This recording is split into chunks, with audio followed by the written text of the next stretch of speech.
Welcome in, everybody, to Betting Pros. It's time to place your bets. It is me, Joey P, Joe Pisapia, and this is BP NFL. We've got games on Sunday. We've got games on Saturday, but we've also got a game on Thursday night. We're going to talk about that one today. My good pal, Scott Bogman. It is a decent one. You got the Denver Broncos and the Los Angeles Chargers here squaring off. The Chargers coming off an ass kicking. Let's just put it frankly. They got their ass kicked. I'm not going to pull any punches here.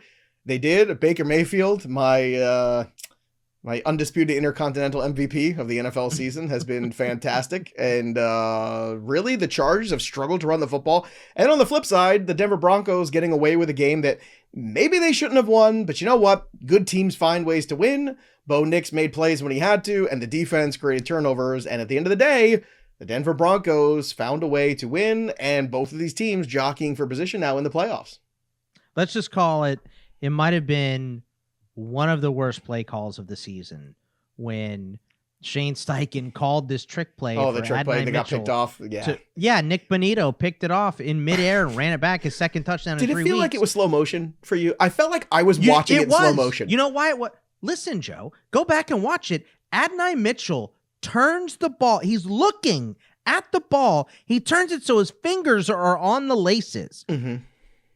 Everybody knows what's going to happen when you do that. Yeah. It was the easiest pick six that maybe has ever had outside of anything Will Levis has given us. It was the easiest pick six of the season for Bonito. That was it looked like that Jacoby Myers play. But you know what I mean? There's certain times where you're watching a football game and all of a sudden everything just seems to slow down when you're watching it, and you could see it going, what? That's going to end. There it is. And now he's running the other direction. It's just being old like we are and seeing this happen so many times. Let's use the word experienced. Let's not use old. Okay. It's being experienced and watching a lot of games. That's not old. But it's when I went to that, and I always talk about it, but I went to the Cheez-It Bowl where there were 9 picks, right? Both of these teams, it was Baylor and TCU. They're both on their third string quarterback at the end of the game. I think Baylor might have been on their fourth, but it was like, I saw the TCU kid, and I don't even remember who it was. He boots out to his right, and I see the one guy that is kind of open. I'm like, don't. He's all the way to the left. I'm like, don't throw that. That's across the field and across your body. Don't throw that. And I see him winding up. I'm like, do not throw that. Like, I have enough time to say all of this as he's doing. And then he did. And guess what? Pick. It was one of 9. Well, we'll see if this goes in slow motion or not for this week's game. We're going to break it down for you right now. We'll do some props too and some anytime touchdown calls. Also, same game parlay as well. Don't forget too, we still got time, a couple weeks left here for the NFL contest. BettingPros.com/NFL contest. Download the BP app, sync your sports books for free, and even if you can't bet in your state, you can still just use the quick pick feature, make some picks in the contest, and we're doing weekly prizes still, so there's still plenty of time to win something fun here from Betting Pros. Let's get to the game right now. The tail of the tape, the Los Angeles Chargers at home, -2.5, and the Denver Broncos +2.5 is where you're finding it, -105. That's the consensus right now. 42 even right now. That's the total, and you're getting +124 on the Denver Broncos on the money line. I'll be honest with you, I just want the Denver Broncos on the money line. I'm going straight for that. Here's my thought process. I don't like the trend of the inability of the Harbaugh team to not run the football. Since J.K. Dobbins got hurt, they have gone south with that. That's kind of been their identity where they've been able to grow everything else. It's been kind of struggle bust since then. I buy into the concept of them bouncing back. I buy into this being a close game. That's why I think the 2.5 makes sense. But I think at the end of the day, the Denver Broncos are just this team that keeps finding ways to win. And Sean Payton's done a really good job of managing the expectations for Bo Nix, putting him in situations where he can succeed.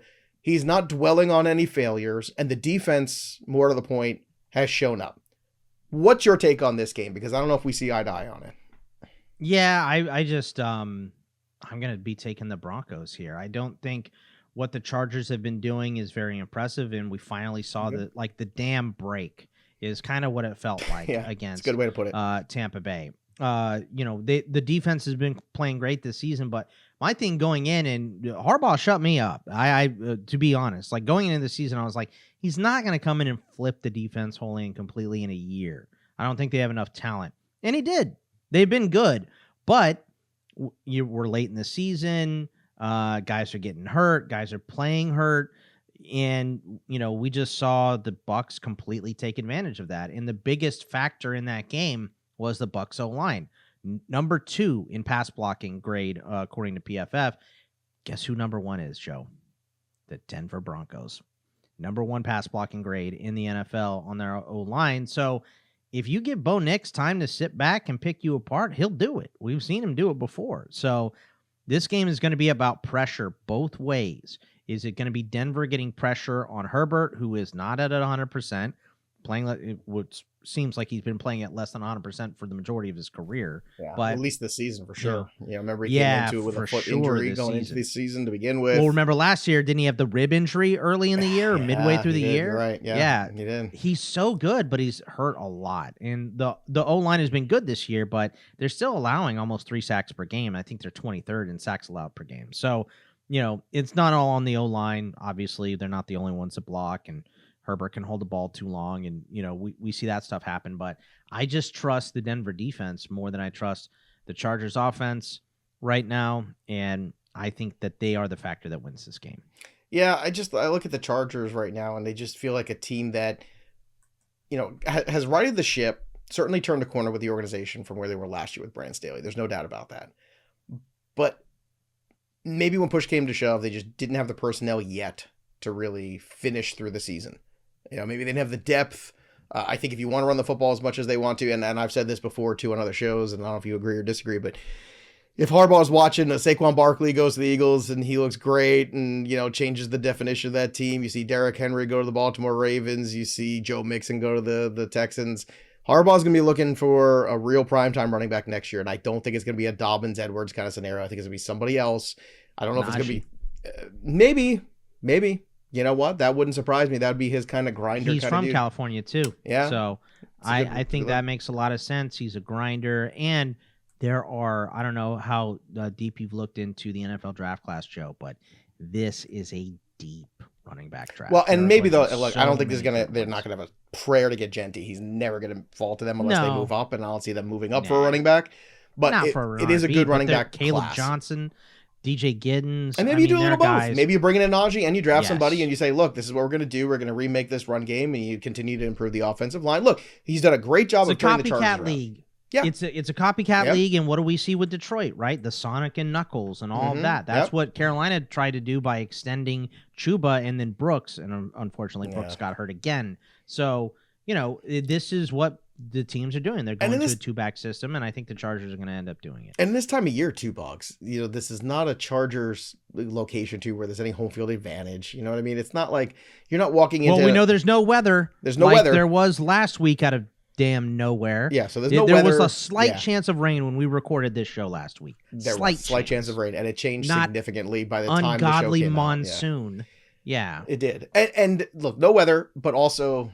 no noise. Like, this is not a place, like, this is not, and I think that's always something that's going to hurt the Chargers until further notice, is when you get down the stretch, these big games that matter, and you don't have that home field advantage of any kind. It's kind of lame. All right, let's get to some of the props here. And again, if you're looking for props, make sure you go to Prop Bet Cheat Sheet, bettingpros.com/props. That's a place to find the best prop lines you can find with the best projections. You pair them together, and then you can make the best bets you possibly can. So download the app, use the Prop Bet Cheat Sheet. I know Boggs uses it. I use it. We all use it. You should use it as well. Let's start with Bo Nix, 21.5 rushing yards. You going over or under this bad boy? Let's go over this. It's -115. He put up 6 for 61 the last time they played. Jaleel McLaughlin has been a little banged up. The run game has been tough, and it's been tough to run against the Chargers. And Bo Nix was the leading rusher against the Chargers by 38 yards in the last game they played. The one thing the Chargers have been doing very well, we saw them get smoked by Baker Mayfield in that pass game. They've been stopping the run decently well. So I think Bo Nix might be your leading rusher again, and he might be the way they run the ball in this game. Maybe. So I think that he hasn't been doing it a lot recently, got back to it last week. I think he can pull it down and run for it at least a couple times. All right, let's go to another rusher here. This time not a quarterback, but an actual running back. Let's talk about Gus Edwards for a second, because, Gus doesn't seem to have too much left in the tank as far as I'm concerned. But you've picked something out here for his longest rush. Let's talk about the reason why. The number's 10.5, and you actually like this one. Like I said, I feel like this rushing to attack. go under. Did you see it? Oh, Under. Just under. Okay, good. Because I was gonna say I don't usually. You didn't even read it because I always take it's Scott Bogman. I'm just thinking it's over. Yeah, How can it be over? But no, it is an under. And this is actually a super cagey bet because, as I was saying before, he is out of gas. 10.5. I mean, it's gonna take him 3 carries to get there. Yeah, I think so too. 10.5 for the longest rush. He has 2 rushes over 10.5 the whole year. He has a 12-yarder against Atlanta and then 11 yards against Tennessee. So, and I do think it was more script related. I think he's going to have a decent amount of carries. I actually wanted to go on the over on his attempts because last week they got, as you mentioned, their ass kicked, right? So it was all passing. So Vidal was in there a bunch to run routes and pass block instead of Gus Edwards. So it was a lot of that last week, and he outsnapped him 35-14, Vidal over Edwards. So I wanted to go with the over. I think it was 9.5 carries, but it was like minus 160. And then if you wanted the under, it was minus 190. Like, it's just not good odds either way. So I looked at I look at the longest rush and the longest reception and pass and all that stuff just to see if there's anything that like speaks to me. And I saw 10.5 for Gus. Has he done this a lot? So that's when I went and looked. He hasn't had a lot of carries, obviously, because Dobbins was in there. He hasn't been the main back a long time. But Denver also tackles very well. You know, the secondary guys, like the linebackers, and Brandon Jones, I believe, is their highest rated run stopper. So, you know, I think that Gus Edwards does not have explosion. I think he's at least splitting with Vidal now. Even if it was game script, I think we're going to see more Vidal because it's that point of the year where this isn't working. Let's get a kid in there. Let's see. And, I just don't think he's going to get a 10.5 yard gain in this one at any point. Do you think Vidal's the future there? No, I don't. I think he's a part of it. I think he can be a role player, but I think his role is like, you know, what we see DeMarcado do in Arizona or any of those like pass catching back. Yeah, Dare Ogunbowale, right? Like these guys that they're probably going to be good special teamers. He needs like a dog. He needs one of those like bell cow boys. Yes, they need a Genty. They need a Caleb Johnson. They need a Quinchon Junkins, right? They need someone that can carry the rock. Omari and Hampton. There's plenty of. I think Omari and Hampton would be perfect for the Chargers. That's a good one too. That's a good one too. Let's talk about Courtland Sutton, who I love in this game. Last week, I know you're going to talk about it, but Mike Evans, McMillan, they certainly had a field day with this crew here. So I love this number of 63.5. You're over on it. I'm over on it. I love it. I think Sutton's going to have a good day, and Sutton's kind of been the guy. I know there's been some big plays from the Mimses and some other guys from time to time, but Sutton is the constant, and I think that's important. Yeah, and he didn't hit this total last game. So I'll start with that. I'll start with a negative, right? 6 targets, 4 catches, 53 yards, and a score in the last game. But there were also picks in that game. You know, when you take away more, you know, when you throw in a couple of interceptions, you're taking away chances for the receivers to hit these yardage. Every time you give the ball over, you don't get a chance to hit these numbers, these expectations. You're making it harder and harder. Right. So, and in this one, since that game, he has hit this total in 6 of 7 games. He's had so many targets, at least 8 targets in his past 7 games. Last week was 332-1. That was the only game that he didn't hit this total since the last Chargers game that the Broncos played. But he still had 9 targets in that game. So Mike Evans, McMillan carved them up. We talked about how the Chargers probably aren't likely to get a ton of pressure on Bo Nix because they are the number 1 pass blocking grade in the NFL. So, I just think there's going to be room for Sutton, and he is the Mike Evans of this offense. He's not nearly as good as Mike Evans. Not a lot of guys are, but, if he can get half of what Evans did, he passes this. So I feel pretty safe about it. All right, this next one's a bit of a gamble, but that's why we're here, right? That's why it's Betting Pros. That's right. So QJ, 3.5 receptions. So he's got to see double-digit targets, right? Just from the percentages in order to catch 4 balls, right? Like, he ain't going 4 for 4. It's not the QJ way, Boggs. He's not, but he had 10 targets last week and 7 the week before. 17. So, and in the last game, he only had 4 targets for 3 catches and 22 yards, but McConkey has emerged, right? And what does that mean? It means Surtain is going to be on McConkey the whole game. That's going to be a shadow situation. So he will be getting probably a lot of Riley Moss, who's also very good. But Riley Moss is averaging a 65.3 reception rate against. So I did the math here, Joe. If we get these 7 targets, he's getting 4 catches, as long as he doesn't drop one, which is always a possibility with Quentin Johnston. So I just think the Broncos are going to be able to pass, or I'm sorry, the Chargers are going to have to pass late, and I think that QJ can get to 4. That's all we're asking. I don't think it's a huge number for him. All right, let's go to the defensive side of the football. We're back on that track here, and a guy who came up big last week, you've got something for this week.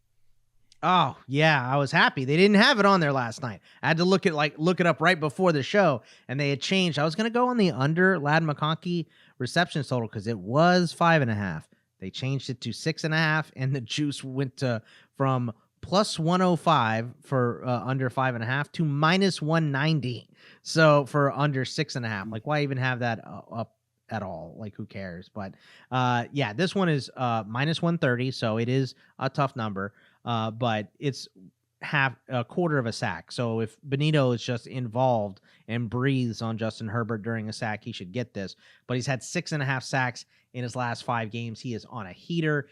He had a sack in the last time they played. And if Denver can score, the Chargers are going to have to pass late. That's going to leave him out to dry. 11.5 sacks this season. He's 3rd in the NFL behind Trey Hendrickson, Danielle Hunter, and he's tied with TJ Watt. Nick Benito is emerging this year. Mm-hmm. He's had 2 touchdowns in the last 3 weeks. He is coming on as a game wrecker, and I think he gets to Herbert at least once in this game. Yeah, the evolution of this defense is a huge reason for this success. I mean, like absolutely. I said, I think our expectations, if you told me in September 1st that the Denver Broncos were going to make the playoffs and I was going to feel confident about that, I'd say you're crazy. But they have gotten to this point, and Sean Payton, people were saying, the game's passed by, all this stuff.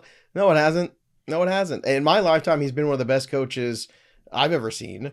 And people would attribute that. Well, he had Drew Brees. He had this guy, But even when he was back in the day with a quarterback coach with the Giants, he was always a very good coach wherever he was. But you know what's crazy? And got the most out of his players. How did Russell Wilson not work with him last year? You know what I mean? Like it had to be a personality thing. It had to be. I guess. That's the only thing I could think of where the personality, and maybe it took getting cut, to get Russ? there. And it's funny because if you look at the blueprint of that, right, failed big time investment quarterback where we backed up the truck with draft picks, money. Right? Yeah. But they traded draft picks for. Oh yeah. And Aaron Rodgers, same thing, right? So if you're the Jets, Deshaun Watson. If you're the Jets right now, you have to look at of course they have Sean Payton. The Jets don't have that. But if you get the right coach in there, there is a life after Aaron Rodgers where if you get the right coach and quarterback scenario, you have a young enough defense that's talented. The cap hit you're going to have to take on Rodgers is probably going to be a good amount. I think it could either spread it over 2 years where it becomes a little more expensive with just one bad year hit. I think you take try to trade him or take the one bad year hit and take a look at what Denver did in a year with just a better blueprint with people who are buying in without a negative influence there with the quarterback situation. It's not impossible for the Jets to figure it out and look like the Denver Broncos next year. It's just not. Of course, they're the Jets. But you know why they won't? It's a little harder. Because they're the Jets. Because they're the Jets. Yeah. All right. Remember, what was that movie with Bill Burr and Pete Davidson where he's like, You King of Staten Island? Why do you keep betting on the Jets? Yeah. Have you learned nothing about gambling? You've been gambling for years. The Jets are going to pull through. They never do. They never pull through. What are you talking about? Oh, goodness gracious. Well, thank God we don't have to worry about them right now. And yet, somehow, the Rams are only 3-point favorites in that game. I keep scratching my head about that one, going, how in the just because Aaron Rodgers won 2 games back-to-back in Florida against terrible teams. It's nice and warm there. It's going to be 20 degrees in Jersey this weekend. It's going to be cold in that game. All right, let's get to the same game parlay of Thursday Night Football. Let's talk about Courtland Sutton, who I already said I love. Give me Courtland Sutton to score a touchdown in the Denver Broncos on the money line. We're keeping it simple, stupid. Plus 300, plus 313 in some different markets, depending on the numbers you're getting there. But to me, that's a really easy way to make some simple money, a little duo parlay. Don't keep adding legs to the parlay. You're adding legs to misery. You're only going to die a slow death the more variance you have. 2 things, maybe 3 at the most. And it's got to be a heavy juice thing that you know is going to happen. And if you're looking to build your own same game parlay, again, with only 3 legs at the most, Make sure you go to Betting Pros. Same game parlay builder. Combine multiple bets within a single NFL game. You can leverage the insights. The bet correlation recommendations are amazing there. So when you put one thing in, it'll show you suggestions and grades. It's so cool. I don't know if you played around with the tool yet, Box, but it's so neat because it shows you exactly then, well, if you like the Courtland Sutton, over, maybe you should like the Courtland Sutton touchdown, or maybe you should correlate this to the Bo Nix number, and it's just perfect. It's a great way to teach people how to do it the right way. So use the same game parlay builder right now, bettingpros.com/parlay. Bogman, give me a touchdown call for Thursday night. What do you got? Let's go upside here. Let's go plus 225 for Bo Nix to score. Okay. He's probably their best goal line back at this point. That's true and sad all at the same time. I already gave mine away. It's Courtland Sutton plus 150. So there you go, everybody. I like Courtland Sutton this game, especially what I saw from Mike Evans and Jaleel McLaughlin and everybody else. And not Jaleel McLaughlin, Jalen McMillan just last week just running amok. Are we going to copy and paste everything? No, but I don't think you can fix it in a short week either.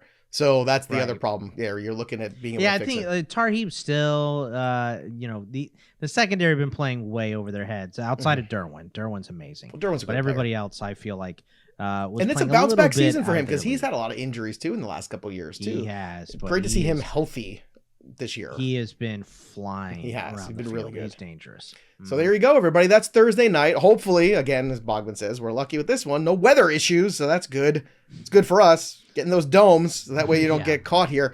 Because we thought we knew what we were doing last Thursday, and then 1-4 last week because of the weather for me. I'm still 5 games over, but yeah, no rain in this one. No rain. In my note on the sheet is no weather. Yes, there was an expletive or 2 or 3 in the show sheet, but you don't have to see that, folks. All you got to go is see the Betting Pros app, download that bad boy, sync your sports books for free, have some fun on Thursday night. You got Saturday Night Football too. It's gonna be a great week of football. You got the college football playoffs. Check out the college content we have here. Boggs is all over that too. Get you ready as Texas Longhorns are playing, as Steelers are playing. Somebody's got to do a wellness check on Boggs on Sunday. Make sure he's okay after all of that activity. So much going on there on Saturday for Boggs at one time, back to back. That's a lot for you. That doesn't usually happen to back to back Steelers and Longhorns. It's not back to back. It's at the same time. Well, basically the same time. One starts at 3 and one starts at 3:30. Oh, that's right. So I forgot it starts that early. They're overlapping each other. You got the two TVs. What do you got? What's this? Okay. I got a TV here. I got TV there. I got TV over here. I got TV in the bathroom. Yeah. I got TVs. I know a guy. What am I? What am I? Not a professional. Boggs got a guy. Hopefully you got a guy too. That'll do it for us. But the story of the game goes on. For Scott Bogman, I'm Joey P. We'll see you next time, kids. Enjoy Thursday Night Football.